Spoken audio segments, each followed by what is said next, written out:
Amigos de todo el país, ¿qué tal? ¿Cómo están? Muy buenas noches y bienvenidos a la edición central de Info TVNU. Hola Andrea, buenas noches. ¿Qué tal? Buenas noches. Vamos a los principales títulos de la jornada.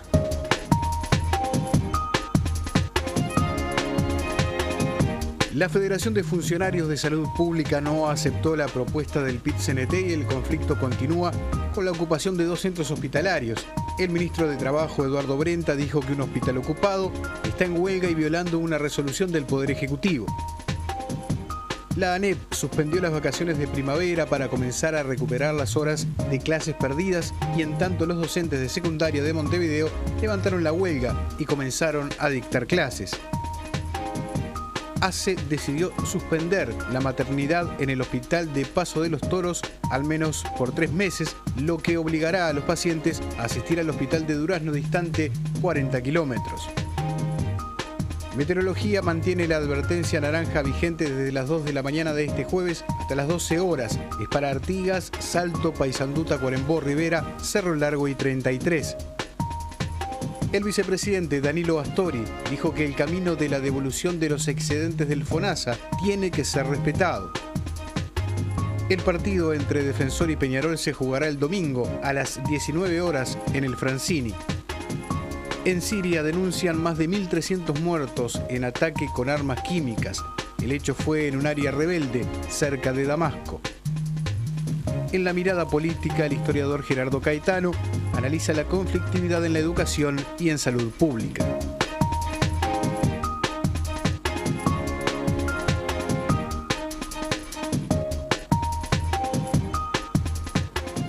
Amigos, finalmente no hubo acuerdo, en principio al menos, entre el gobierno y los funcionarios de la salud pública, luego de una reunión que se mantuvo esta tarde por parte de integrantes del PIT-CNT. Sí, una reunión que fue en el Ministerio de Trabajo, que participaron representantes del Ministerio de Economía, representantes de ACE y también una delegación de la Central de Trabajadores. Al término de la misma se anunció que no hubo acuerdo. El planteo era no proceder a las desocupaciones y abrir una nueva instancia de negociación. En tanto, el gobierno, a través del ministro de Trabajo, comunicó a la Central de Trabajadores que la esencialidad limita el derecho de huelga y que los funcionarios que no acaten serán sancionados. Por su parte, la Federación de Funcionarios de Salud Pública adelantó que de ser desalojados irán a una huelga general. Sí, esta tarde se conoció que a instancias del diputado nacionalista Javier García, las autoridades de ACE y la ministra de Salud serán convocados a comisión y más tarde el presidente José Mujica, al ser consultado por la prensa, dijo que al gobierno no le había quedado otro camino que decretar la esencialidad. Bien, así las cosas y nos vamos a uno de los lugares, a uno de los centros de salud que permanece ocupado ya más de 20 días. Estamos hablando del Hospital Vilar de Bo. Sí, allí está el móvil en vivo. Carlos Rodríguez, buenas noches. Muy buenas noches, Andrea, José. Como siempre, un placer encontrarnos con ustedes. Tenemos que comenzar este encuentro diciéndoles que la situación respecto a la pasada jornada sustancialmente no ha cambiado. Los trabajadores agrupados en la Federación de Funcionarios de Salud Pública mantienen la ocupación de este hospital, así como la Policlínica de Ciudad del Plata, situación que, como decíamos, va a permanecer en el tiempo, según los trabajadores, hasta que se instale definitivamente una mesa de negociación con el gobierno y con propuestas concretas. Hay que destacar que no está sobre la mesa la posibilidad de una desocupación por parte del Ministerio del Interior. Ese es un hecho que no se va a dar sencillamente porque no está planteado. Por ende, los trabajadores siguen aquí esperando que logre fructificar esa posibilidad de una negociación en las mismas circunstancias que en los últimos 17 días, que son los que se cumplen hoy de esta ocupación. Como ustedes bien decían en el comienzo, habló el ministro de Trabajo y Seguridad Social, Eduardo Brenta, respecto a los alcances del decreto de esencialidad y de las consecuencias que pueden afrontar todos aquellos trabajadores que de alguna forma desconozcan lo que este decreto implica. Esta tarde les decimos que los trabajadores de la Federación y particularmente los del Hospital Vilar de Bo estuvieron reunidos con su equipo de abogados valorando cuál es la situación que se plantea ante este decreto de esencialidad. Lo que les proponemos ahora es escuchar la palabra del ministro de Trabajo, Eduardo Brenta. No sé si vamos a proceder al desalojo, es lo que vamos a evaluar, porque en la medida que se está violando una resolución del Poder Ejecutivo y se están violando también los convenios internacionales y leyes vigentes en Uruguay. Buscaremos establecer los mecanismos sancionatorios que correspondan. Se habló de mecanismos sancionatorios que correspondan. ¿Cuáles serían, por ejemplo? No, hay que discutirlo. Eso ya han sido adoptados en otras oportunidades. Ustedes recordarán que cuando se declaró la esencialidad de los servicios de limpieza en la Intendencia de Montevideo, la Intendencia convocó a los trabajadores y estableció una serie de mecanismos sancionatorios para los trabajadores que no concurren a la convocatoria de los servicios esenciales. Por tanto, quien no lo haga puede recibir una serie de sanciones que pueden culminar inclusive en las más graves medidas disciplinarias por el incumplimiento grave que amerita desconocer los servicios esenciales. Carlos, nos informan que hasta ahora está reunido el directorio de ACE que está analizando cómo van a ser las sanciones a los funcionarios que están ocupando el Hospital Vilar de Bo y también el Centro de Salud en Ciudad del Plata. Así es, esa situación está en conocimiento de los trabajadores que están a la espera de ver qué surge de esta reunión y cuáles efectivamente serían los mecanismos de sanción que se ponen sobre la mesa. Por eso la reunión con sus asesores legales. De este tema les proponemos escuchar ahora la palabra del representante de la Federación de Funcionarios de Salud Pública, Pablo Cabrera. Las sanciones termina siendo algo complejo cuando hablamos de que hoy tenemos una negociación colectiva de por medio como ley, de que se plantean decretos pero no se analiza primero cómo se aplica una ley que está por encima justamente de los decretos y donde lo que podemos hablar es que la esencialidad se cubre, por lo tanto nosotros estamos cumpliendo con lo fundamental que es la atención con la gente. Si existe algún tipo después de definición del Poder Ejecutivo que avance en ese sentido, primero tendrán que primar sumarios y obviamente que el derecho a la huelga es central, es constitucional y está por sobre todos los demás. Carlos, un rato más tarde, luego de las declaraciones de Pablo Cabrera, llegaba hasta las puertas del Hospital Vilar de Bo una escribana del Ministerio de Salud Pública. Lo mismo ocurría en ese momento también en el centro de Ciudad del Plata, en el departamento de San José. Contanos qué pasó. Bueno, como tú bien lo decías, en la tarde llegó una representante legal de la Administración de Servicios de Salud del Estado para notificar la situación en la que se encuentran, es decir, bajo un decreto de esencialidad.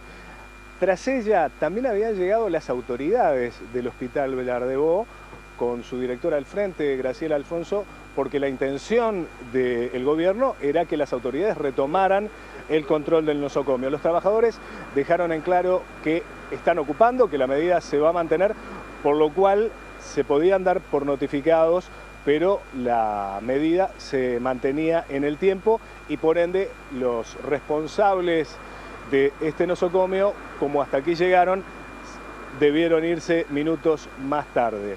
Lo que les proponemos es ver ahora el trabajo que llevan adelante nuestros compañeros Miguel Nazar y Juan Carlos Yacosa en la tarde aquí en el Hospital Vilar de Bo, cuando efectivamente se acercaba la escribana a notificar de esta situación. Por último, y para despedirnos, José Andrea, recordar que ya los trabajadores de la salud pública decidieron en asamblea que el próximo martes 27 van a ir a la huelga. Es decir, esta situación se podría adelantar si de alguna forma la negociación se cae a pedazos. Pero de cualquier manera no debemos olvidar que ya hay una huelga decretada por parte de los funcionarios no médicos de salud pública que comienza el próximo martes 27.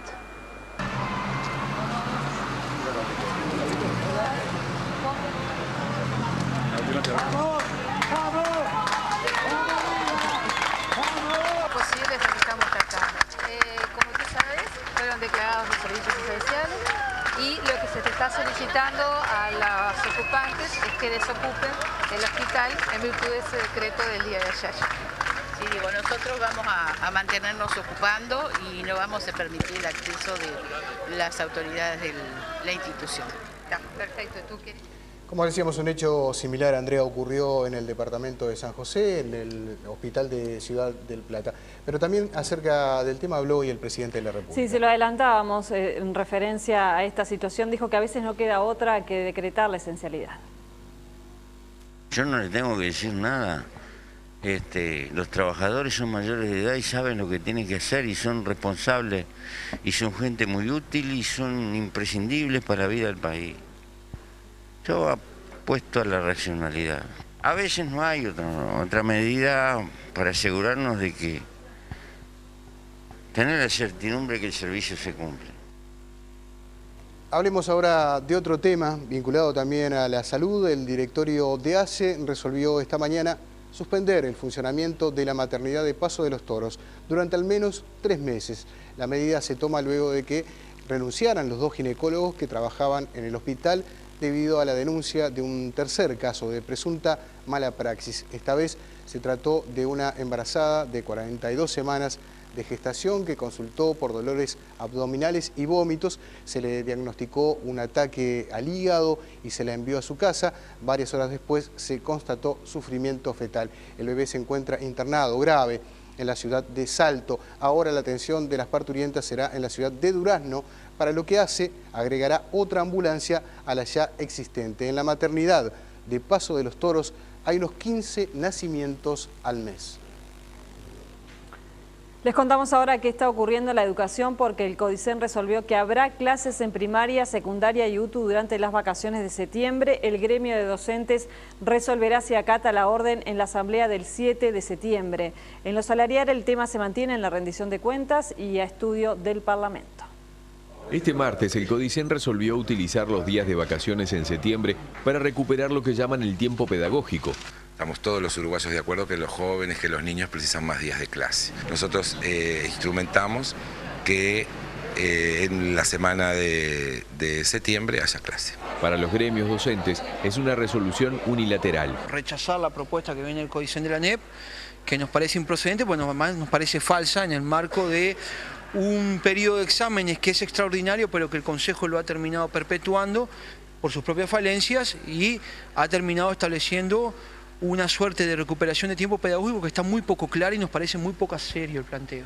El CODICEN reconoce que se perdieron casi 3 semanas de clases. Problemas edilicios, problemas X que hicieron que de alguna manera se perdieran algún día de clase en todos los lugares. Y como hubo otros motivos, esta medida es de alcance nacional, con lo cual abarcaría a todos los docentes que no acataron el paro. Cuando vemos las cifras del acatamiento de la medida,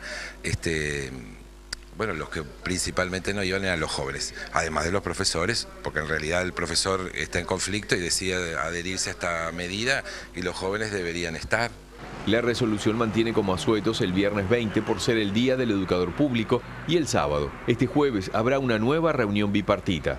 Nuestra intención de que hay que seguir discutiendo el tema salarial con perspectiva 2015, que es el hueco que nos queda en función de los adelantos producidos en el convenio salarial. Además abordarán la recuperación de contenidos en lo que resta del año, los descuentos por paro y la evaluación de problemas de infraestructura, pero con miras al 2014. Contrariamente a lo que opina el propio presidente de la República, el vicepresidente Danilo Astori dijo hoy a los colegas de Radio Carve que está de acuerdo en que se reintegre los excedentes del FONASA. El camino de la devolución de los excedentes del FONASA tiene que ser respetado. Por lo tanto, no hay ningún argumento de peso que nos conduzca a evitar lo que debe hacerse por diversas razones, razones que tienen que ver con las normas en vigencia, hasta aspectos incluso de derechos constitucionales que es necesario respetar. Así que no me parece que ese camino se pueda recorrer. Y en todo caso, si el país lo necesita en el futuro, tendrá que buscar otros senderos para disponer de los recursos necesarios, ¿verdad? La Dirección Nacional de Meteorología emitió una advertencia naranja para el norte del país a partir de las 2 de esta madrugada hasta las 12 horas del mediodía. La advertencia es por intensas lluvias, vientos fuertes y posibles granizadas. Es para los departamentos de Artigas, Salto, Paysandú, Tacuarembó, Rivera, Cerro Largo y 33. El resto del territorio nacional no recibe advertencias por mal tiempo, según señala este informe de meteorología. El Ministerio del Interior y el Instituto de la Juventud elaboraron un manual destinado a los jóvenes para saber cómo actuar si los detiene la policía. La guía Cómo manejarte si te paran tiene el propósito de explicar a la sociedad, sobre todo a los jóvenes, en qué condiciones la policía puede detener a una persona o pedirle documentación. El escrito indica que la policía puede solicitar identificación a toda persona que razonablemente pueda coincidir con aquella que esté buscando en el marco de un procedimiento. La persona será llevada a la dependencia policial más cercana si se niega a mostrar su identificación o si el efectivo tiene dudas fundadas sobre los documentos o testimonios aportados. Los documentos exigidos pueden ser cédula, credencial, libreta de conducir o todo documento idóneo de identidad. El manual expresa que el personal policial no puede usar ninguna forma de violencia física o maltrato psicológico, ni tampoco utilizar palabras agraviantes ni humillantes para provocar. También se aclara que cualquier detenido puede comunicar del hecho en forma inmediata a su familia, amigos o abogado. Uno de los aspectos fundamentales que se explican es que, salvo en el caso del delito infraganti, la policía debe contar con la orden del juez correspondiente para poder trasladar a una persona a una dependencia policial. También se aclara que la policía podrá hacer uso de la fuerza cuando sea la única forma de proteger la integridad física de cualquier ciudadano o se ponga resistencia armada ante la policía. En cuanto a la detención de conductores para controles y registros en función de la prevención debida en el tránsito, la espirometría se puede realizar a cualquier conductor. Si la persona se rehúsa, detendrán la libreta de conducir y se advertirá que está violando las normas de tránsito. Si da positivo, la policía puede impedir reanudar la marcha. Pueden acceder al manual a través de la página del Ministerio del Interior, mininterior.gov.uy, o tener datos acerca del manual mediante los teléfonos 0800 5000 2903 1006. Nos vamos a Colonia porque la Intendencia clausuró definitivamente el vertedero de residuos de la ciudad de La Paz. Los vecinos de la zona movilizados habían cortado el ingreso de camiones al lugar. El informe es de Darío Izaguirre.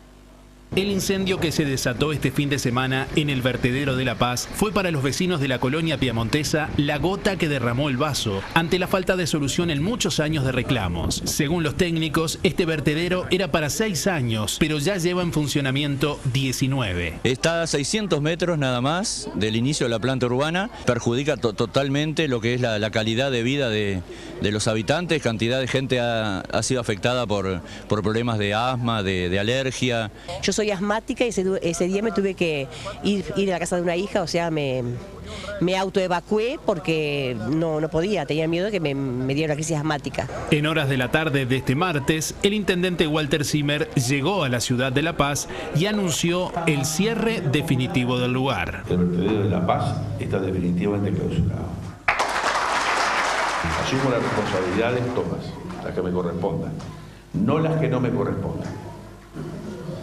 Y dentro de las que no me corresponden están el momento desdichado que fue cuando se instaló el vertedero. Desde la ciudad de La Paz, en Colonia, Darío Izaguirre, Info TNU. El Instituto Nacional de Empleo y Formación Profesional entregó certificados a 20 clasificadores egresados del curso de reciclaje limpio. El curso impartió conocimientos acerca de técnicas de reciclaje limpio y del mismo participaron 20 clasificadores. Eso es importante porque aquellas personas que quieren trabajar en el tema del reciclado estamos en condiciones de asegurar ciertos elementos indispensables en lo que tiene que ver con el trabajo. El ministro de Trabajo destacó la importancia de calificar a trabajadores que hoy se encuentran en el ámbito de la informalidad. De nuestro punto de vista tiene varios componentes. Uno, calificar para el empleo a sectores que están en la informalidad. Y segundo, tener efectos concretos sobre la reducción de los niveles de informalidad en un sector donde obviamente esos niveles son muy altos. Como ustedes saben, la informalidad está directamente asociada a la pobreza, ¿no? Además, en el marco de los cursos se trabaja con los clasificadores para erradicar el trabajo infantil. Seguimos trabajando para erradicar el trabajo infantil en ese espacio en particular, pero bueno, también saber que se puede uno cambiar de modalidad y esto tiene que ver con los saberes. No solamente uno aprende a nivel terciario, sino que también aprende con estos instrumentos que el gobierno te está dando para recalificar a los trabajadores de acuerdo a lo que se está buscando también en el mercado. El canciller Luis Almagro dijo que el Mercosur marca la agenda de la política exterior del Uruguay. El ministro de Relaciones Exteriores fue el orador del tradicional almuerzo de la Asociación de Dirigentes de Marketing en el día de hoy. Almagro disertó frente a una nutrida platea de empresarios y representantes diplomáticos acreditados en el país. El canciller dejó claro que el Mercosur marca la actual agenda de la política exterior del país, aunque sin descuidar la relación con otros bloques del mundo. En ese marco, Almagro hizo referencia al reingreso de Paraguay a este bloque y lo enmarcó dentro de las prioridades.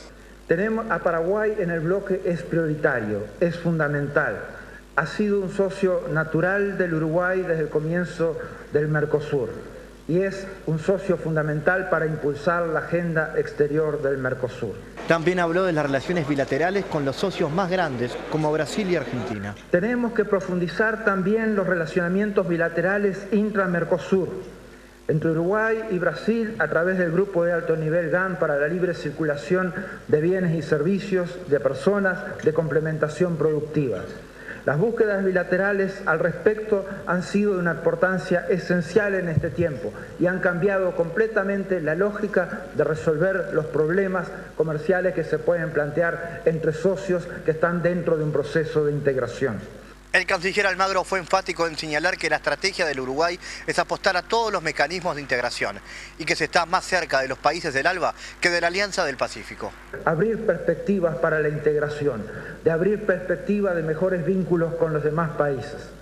Quizás por mandato de la fuerza política estemos más cerca del ALBA que de la Alianza Pacífico, donde tenemos un mandato de hacernos socios durante este mandato, durante esta administración. Pero en cada uno de ellos tenemos que encontrar las oportunidades estratégicas que refieren al posicionamiento del Uruguay. Consultados por algunos de los presentes, Almagro informó que una eventual TLC con Estados Unidos no está en la agenda del gobierno y además dijo que cortar una relación comercial con Irán por sus supuestos vínculos con el terrorismo sería un error. El Ministerio de Educación y Cultura entregó la medalla de Elmira Agustini a personalidades de la cultura y las artes uruguayas. El presidente de la República les agradeció por su aporte a la construcción de identidad cultural. En una ceremonia prácticamente íntima y con la presencia del presidente José Mujica, el antropólogo y escritor Daniel Vidart, la pianista Nivia Mariño, la poetisa Circe Maya y representantes de la actriz China Zorrilla recibieron la medalla de Elmira Agustini por su trabajo. En los homenajeados, el Uruguay recibe honor porque les han dado honor, trascendencia y gloria. Nivia Mariño, emocionada, dijo que la música ha sido parte fundamental de su vida. Desde que nací creo que, ya dicen que con un año tarareaba todo lo que oía. Ha sido una vida, gracias a Dios, muy rica musicalmente. Tuve el privilegio de poder hacer toda mi adolescencia en París con dos grandes maestros. Estuve después en Estados Unidos con América y con Claudio Arrau. Daniel Vidart contó una anécdota y compartió una reflexión. El silencio en un narrador permite a quien escuche poner de su parte lo que aquel silencio encierra. El presidente de la República, José Mujica, agradeció a estas 4 personalidades por sus aportes, por su labor y reconoció que en momentos complicados se ha refugiado tanto en la cultura como en las artes. Tengo que agradecerle en nombre de mi país por lo que han sembrado. En los avatares bastante áridos, a veces, mil veces he encontrado refugio en la cultura. La medalla de Elmira Agustini se creó por ley en 2012 para distinguir a personalidades destacadas. El Programa Nacional de Discapacidad hizo un plan piloto en el departamento de Artigas con la finalidad de identificar personas con capacidades diferentes y conocer sus necesidades. El Programa Nacional de Discapacidad del MIDES diseñó una estrategia de trabajo para detectar personas con capacidades diferentes. La finalidad es elaborar políticas públicas que mejoren la calidad de vida de estos individuos. La posibilidad de hacer una visita domiciliaria y de encontrar la realidad en su contexto, porque no solamente estamos valorando la discapacidad de la persona, sino también la situación familiar, la situación de vivienda, la situación de salud. La iniciativa implicó la visita a 513 hogares en el departamento de Artigas por un equipo médico y psicológico. Según surge del diagnóstico, de esos hogares el 29.8% padecen de discapacidad leve, el 29% de discapacidad moderada y un 22.6% de discapacidad grave. En estas familias se identifican las necesidades de ayudas técnicas, tanto de prótesis, que es lo que nombrábamos, que entregamos la prótesis 400 hace pocos días, pero también otro tipo de ayudas técnicas, que esas son tramitadas directamente y entregadas en el domicilio a la persona, que tal vez no habían tenido acceso a ninguna de esas ayudas, que esto notoriamente cambia la calidad de vida de la persona. Además, el programa fue diseñado para conocer cuál es el acercamiento que tiene esta población a sectores tales como la salud, la educación y el trabajo. Hay algunos departamentos que les interesa más los temas de inclusión educativa, otros de inclusión laboral, pero en realidad las personas con las discapacidades más severas, la realidad es la inaccesibilidad en todos los sentidos, ¿no? Tanto físicos como materiales. Este es el puntapié inicial para la aspiración de gobierno, que es llegar al final del quinquenio con un censo nacional que contemple la realidad de todo el país. Es cuestión como de, en una segunda etapa, que se involucren en este proyecto más instituciones y organizaciones, y que podamos extendernos a hacer esto en todo el país.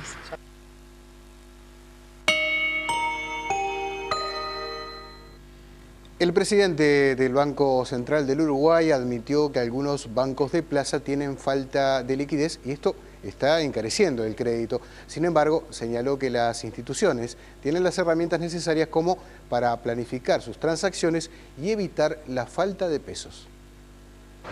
Desde el Banco Central se admitió que existe una falta de liquidez en el mercado, pero que seguramente sea producto del aprendizaje que las instituciones bancarias están haciendo tras el cambio de los instrumentos de política monetaria. En la medida que las instituciones vayan haciendo ese aprendizaje para un manejo más suave de su liquidez, evitar sequías o evitar abundancias de liquidez dentro de los meses, eso también va a ayudar a estabilizar el valor del dólar. De todas maneras, nosotros no estamos viendo a nivel del tipo de cambio ni tendencias ni volatilidades que no estén dentro de parámetros razonables para la toma de decisiones. Si bien los bancos entienden que el precio del dólar seguirá a la baja con respecto al peso, Vergara dijo que el Banco Central no es el responsable de fijar el precio de la moneda estadounidense y que no se observa una volatilidad fuera de lo común. ¿Cómo va a evolucionar el dólar? Dependerá primordialmente de lo que esté pasando con el dólar a nivel global, que es una ola muy grande de la cual no nos podemos despegar, ¿verdad?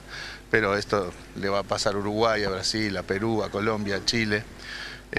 O sea que ese va a ser el principal factor que mueva los tipos de cambio en un horizonte futuro. En cuanto a la inflación, Vergara dijo que todavía está por encima de los niveles deseados, pero anunció que en los próximos meses convergerá al rango meta previsto por el gobierno, que es de entre 3 y 7% anual. La inflación obviamente siempre es un centro de preocupación, y en particular obviamente para el Banco Central.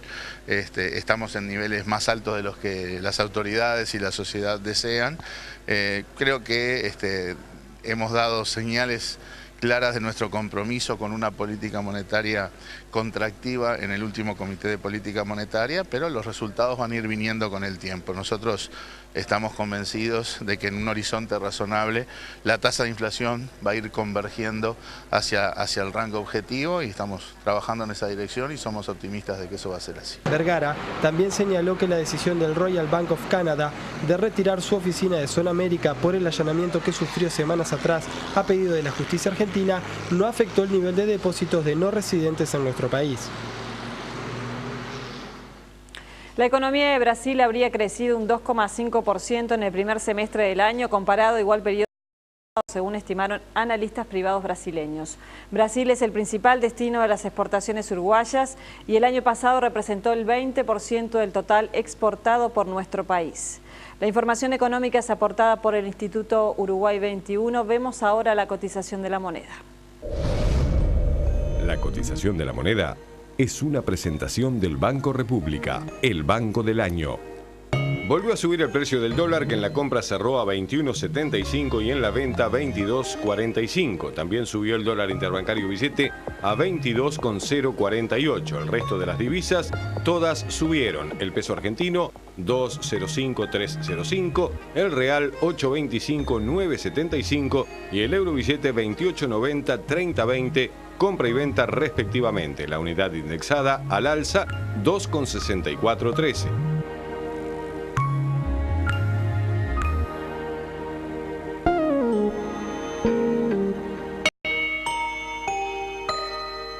Este programa es presentado por Antel. Usa giros de bits, que te permite enviar y recibir dinero estés donde estés.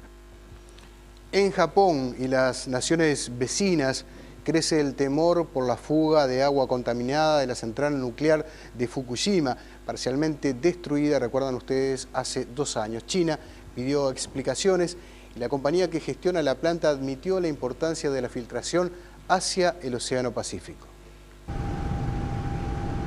La crisis nuclear de Japón llegó este miércoles a su peor nivel desde hace 2 años, cuando el terremoto y posterior tsunami destrozaron la planta de energía atómica de Fukushima, ya que el ente regulador nuclear del país expresó sus temores de que se produzcan más filtraciones de agua contaminada. La Agencia Internacional de Energía Atómica de Naciones Unidas dijo que está lista para ayudar, mientras que China expresó que estaba conmocionada por haber oído que en Fukushima aún había filtraciones y pidió a Japón que entregue información de manera oportuna. TEPCO, el operador de la planta, ha recibido críticas por su falta de preparación para el accidente y está acusada de encubrir el alcance de los problemas. Tras meses de negociaciones, TEPCO recientemente admitió que la instalación tenía filtraciones de agua contaminada hacia el Océano Pacífico y en las últimas horas admitió que el agua de la última filtración está tan contaminada que una persona que esté cerca durante 1 hora recibiría 5 veces la radiación anual recomendada como límite para los trabajadores nucleares. Un portavoz de la agencia reguladora japonesa dijo este miércoles que la agencia planea elevar la gravedad de la crisis de una anomalía de nivel 1 a un incidente grave de nivel 3 en una escala internacional de emisiones radiológicas. El presidente de la agencia, Junichi Tanaka, comparó la planta nuclear con la casa del terror de un parque de atracciones debido a que los percances se suceden uno tras otro. En Estados Unidos, el soldado Bradley Manning recibió 35 años de prisión por uno de los 20 delitos por los que se lo acusan. Manning fue quien entregó la información a la red Wikileaks. Desarrollamos esta y otras noticias internacionales. La oposición siria denunció este miércoles que ataques con armas químicas de las fuerzas del gobierno en los suburbios de Damasco dejaron al menos 1.300 personas muertas, según saldos preliminares. De acuerdo a la versión opositora, los soldados del gobierno usaron gas venenoso, aunque representantes de la administración de Bashar al-Assad negaron la información y dijeron que se trató de bajas de soldados rebeldes. Las versiones contradictorias coinciden con la visita del equipo de expertos en armas químicas de Naciones Unidas que se encuentra actualmente en Siria y cuyo jefe, Ake Sellström, dijo que están dispuestos a investigar los reclamos de la oposición. Algunas potencias occidentales ya anticiparon que llevarán el tema al Consejo de Seguridad de Naciones Unidas. Colombia vive este miércoles la tercera jornada del paro nacional agrario indefinido, convocado por diversos sectores sociales, luego de un inicio de movilización marcado por protestas en la calle, represión policial, detención de manifestantes, violentos enfrentamientos y bloqueo de vías. Ya se ha detenido a más de 80 personas en enfrentamientos entre manifestantes y policías y hay unas 15 vías bloqueadas por manifestantes que rechazan lo que llaman políticas económicas neoliberales del gobierno y los tratados de libre comercio.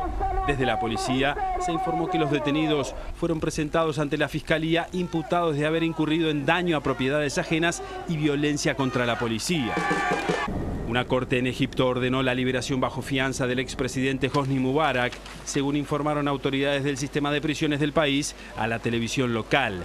La información fue confirmada por los abogados del exmandatario de 85 años que indicaron que podría salir el viernes o incluso este mismo jueves. Mubarak, sobre el que pesan cargos de corrupción, había apelado su detención. Ahora es la Fiscalía la que tiene el derecho de pedir que se revise la decisión de la Corte de dejarlo en libertad. Su liberación podría incrementar el descontento popular en momentos en que Egipto atraviesa una situación de profunda inestabilidad.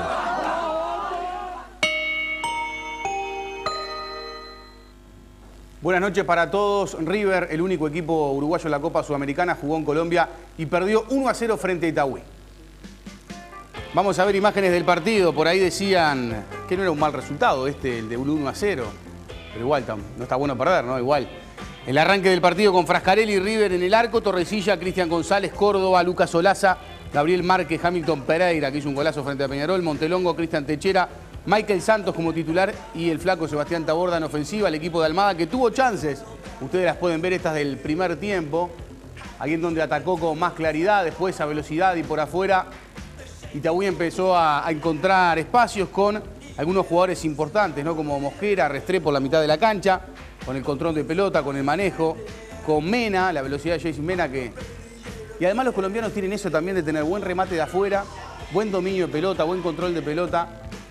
Eso y mucho más tienen los colombianos. Ahí estaba Almada, algunas indicaciones para el equipo de River, sin dudas, revelación. Ha hecho una gran campaña en el torneo local, lo está demostrando ahora jugando de igual a igual a nivel internacional. Victoria Coritiba, además, rival en octavos de final si es que River logra pasar el próximo miércoles en la revancha Montevideo a las 7:30 de la tarde. Ahí están las principales incidencias, decíamos entonces, con Restrepo como protagonista, el equipo de Jorge Luis Bernal, el histórico colombiano. Y esta es clarísima, ¿no? Mirá, es increíble. Termina quedándose con la pelota el arquero argentino del Itagüí.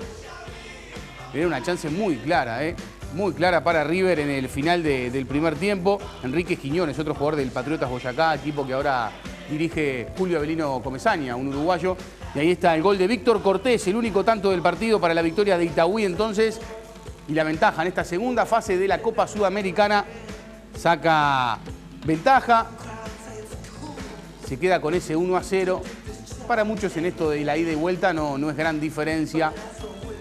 Ganando acá por más de un gol, River entonces conseguiría la oportunidad de pasar y meterse en octavos de final recién de esta Copa Sudamericana, que es bastante larga. Ahí está River entonces, que se despidió en el Estadio Metropolitano de Itagüí. Y tenemos más resultados de la Copa Sudamericana. Para repasar, por ejemplo, lo que sucedió con equipos en donde juegan o dirigen uruguayos. Católica le ganó Emelec 4-0, el equipo de Lasarte con Matías Mier en el banco, Fernando Meneses, Cristian Álvarez, Nicolás Castillo y Matías Yadú los goles para el equipo de Lasarte. También protagonista, ¿no? Y de buenas campañas en Chile, peleando el campeonato el año pasado. Hay que decir también que Sport Recife le ganó 2-0 a Náutico, al equipo de Juan Manuel Olivera, que La Equidad empató con Cobreloa 0-0. Libertad Minero Soy, Universidad de Chile frente a Independiente del Valle, equipo que dirige Repeto, el uruguayo también a Independiente del Valle, un equipo ecuatoriano. Y estamos viendo lo que pasó con Atlético Nacional, que le ganó a Guaraní 2-0. Luis Alberto Cabral en contra en Guaraní, a Urrecochea, un arquero uruguayo que salió de Nacional y que también atajó un tiempito. Ahí estaba, mirá, que casi se queda con la pelota en ese segundo gol, terminó perdiendo y ganando el Atlético Nacional de Colombia. La Copa Sudamericana entonces, y el repaso de lo más importante. A nivel local se prepara la segunda fecha del torneo Apertura. Ya se vendieron las 2.700 entradas que Defensor puso para hinchas de Peñarol. La compraron los socios en el día de ayer, un poco lo que quieren que suceda en el torneo local, ¿no? Que los socios de Peñarol y Nacional tengan prioridad para comprar entradas. Y lo otro, la policía fijó el partido a las 7 de la tarde y no se va a jugar preliminar. El partido se jugará a las 19 horas y sin preliminar a pedido de la policía. Esa solicitud se debe a que no quieren que se mezcle el público de la feria del Parque Rodó con el partido. El presidente de Defensor Sporting, Daniel Jablonka, en comunicación con InfoTNU, declaró que sería mejor que hubiera preliminar porque así la gente iría llegando de a poco y facilitaría las cosas. Pero la policía lo determinó. El partido se juega a las 19 horas y no hay preliminar. Vamos a hablar de Nacional, que espera el partido frente a Rentistas y el equipo está casi confirmado. Ismael Venegas, el paraguayo, sería el sustituto de Andrés Scotti, suspendido para el partido frente a Rentistas. El equipo entonces con Jorge Baba en el arco, una línea de 3 con Guillermo de los Santos, Ismael Venegas y Juan Manuel Díaz, Pablo Álvarez, Arismendi, Maximiliano Calzada y Carlos de Pena, el Nacho González, Richard Porta y Iván Alonso. Nacho, protagonista de la primera fecha, volvió a marcar 2 en el entrenamiento, en el táctico frente a los suplentes. También anotó Iván Alonso, el delantero. Algo de preocupación en el otro lado, hablamos de Peñarol, recuperaciones y espera, por ahí los títulos Si es que hablamos de Joey Vicera, que se está recuperando y pensando en lo que puede ser el partido con Defensor Sporting del domingo, el Japo Rodríguez, Stoyanov, todos en dudas para el domingo. El pelotazo en la práctica que recibió Juan Castillo ya pasó. Todo se inclina para que Luis Aguiar sea el sustituto de Sebastián Piris en la mitad de la cancha.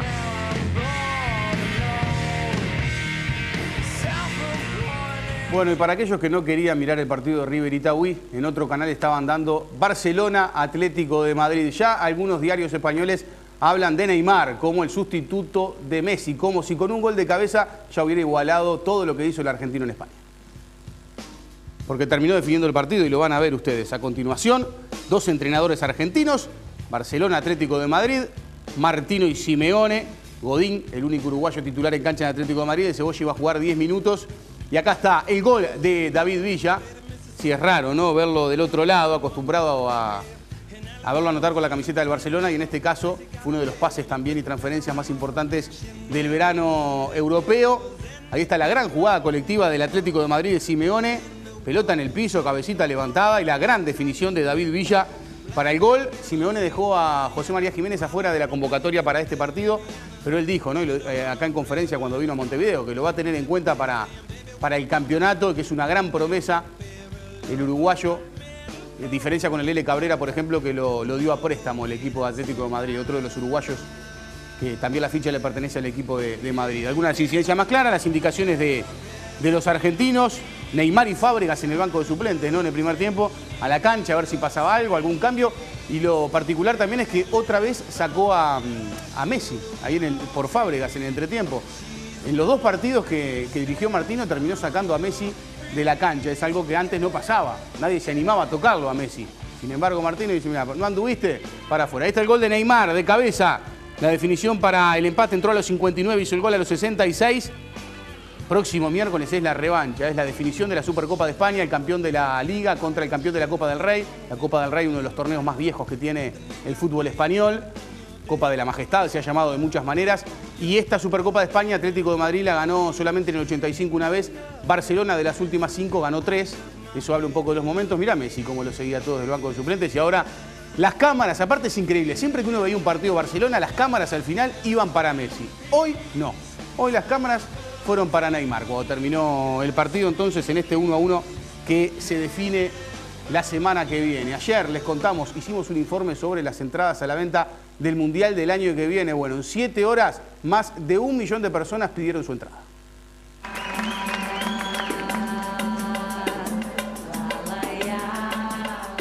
Más de 1 millón de boletos solicitados. Brasileros y argentinos encabezan el ranking de solicitudes. Estados Unidos, Chile, Inglaterra siguen en el top 5. Los argentinos, además, deben pagar un recargo de 20% que el gobierno argentino colocó a las compras por internet con tarjetas de crédito. Igualmente, haber podido reservar la entrada no asegura tenerla ni estar en el Mundial, ya que se espera una demanda cercana a 7 solicitudes por entrada. Todos los pedidos se reunirán y procesarán y a la urna, esa suerte y verdad, el sorteo definirá si podés estar o no. Claro, lo otro es comprar la entrada en una agencia cuando salgan a la venta más adelante. En las primeras 7 horas de venta, más de 1 millón de boletos fueron solicitados por unas 163.000 personas. Siguen las solicitudes hasta el 10 de octubre.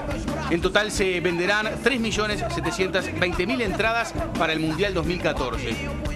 Los partidos más solicitados en el día de ayer, la apertura del Mundial en el estadio del Corinthians, 168.000 pedidos y la final en el Maracaná. 165.000 entradas fueron reservadas para ese partido.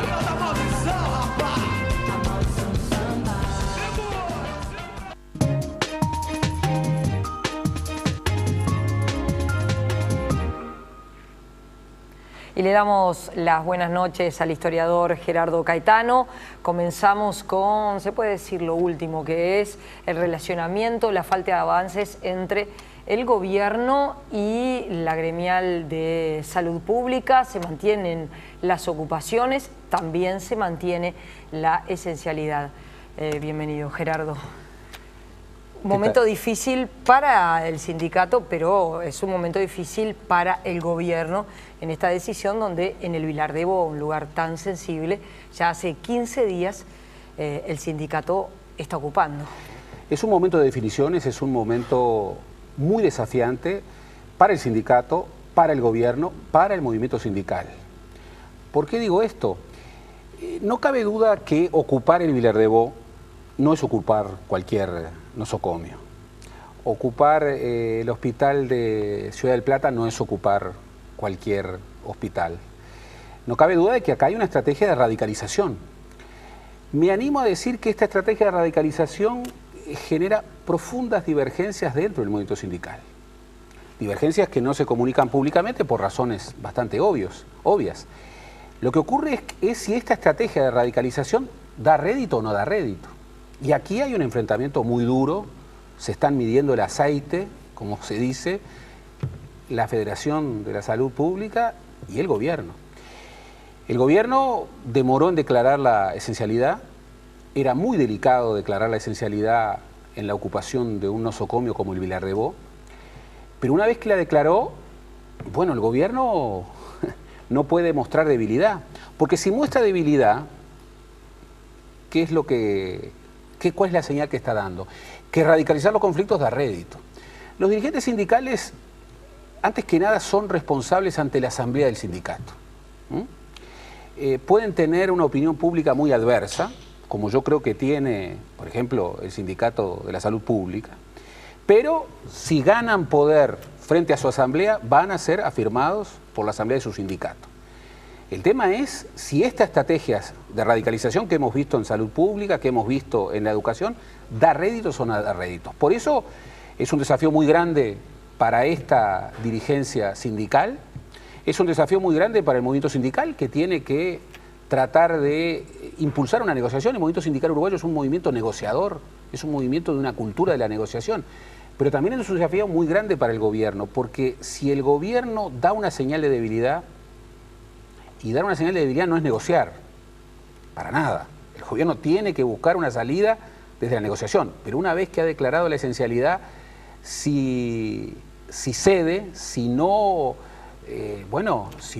cumple lo que viene después de declarar la esencialidad y el sindicato no está respondiendo a desocupar, está dando la señal de que una estrategia de radicalización da réditos. Y eso le hace mucho daño al gobierno y le hace mucho daño al movimiento sindical. Respecto a lo que ha pasado en la enseñanza, finalmente se levantó la huelga en Montevideo. ¿Qué lectura haces de cómo culmina este conflicto, si es que efectivamente se puede decir que ya culminó y que le antecedió la ocupación del edificio de secundaria?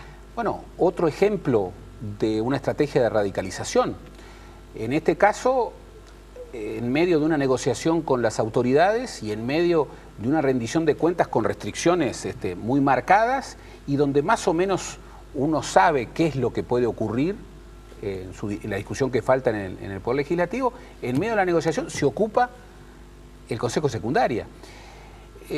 Aún para quienes piensan, yo estoy de acuerdo, por ejemplo, la OIT afirma que la ocupación de los lugares de trabajo es una prolongación de la legitimidad del derecho de huelga. Yo estoy de acuerdo con eso. Ahora, ¿podemos entender que eso es coherente con ocupar el Consejo de Secundaria?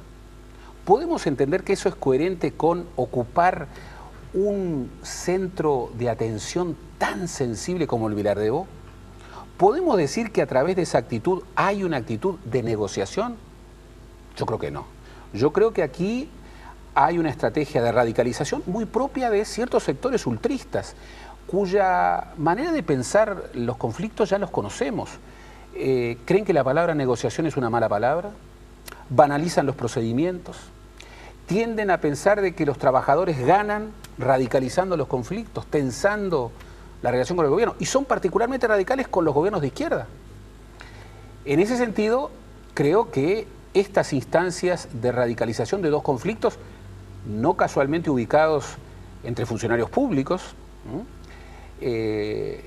marcan una línea de desafío muy fuerte para el gobierno y una línea muy compleja para la interna del movimiento sindical.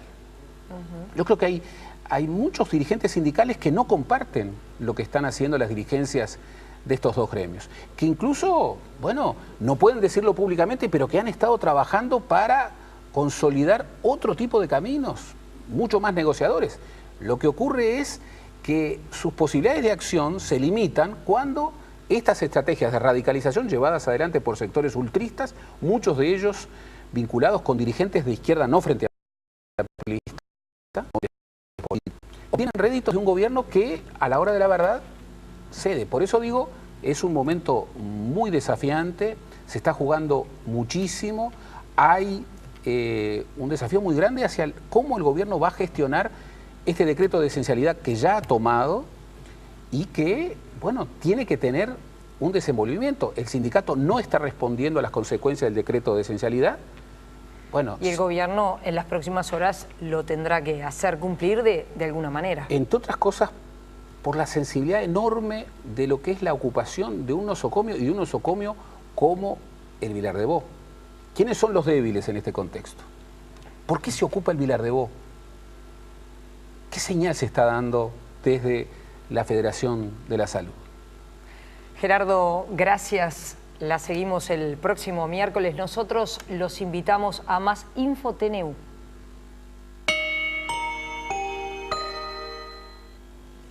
Continúa en Montevideo la Bienal Iberoamericana de Diseño, que expone creaciones internacionales, pero también inventos uruguayos. En el Centro Cultural de España permanece exhibida la BID, Bienal Iberoamericana de Diseño, en su edición número 12. La misma cierra en el mes de septiembre y exhibe creaciones de todas las áreas, como el diseño gráfico, el industrial o el textil.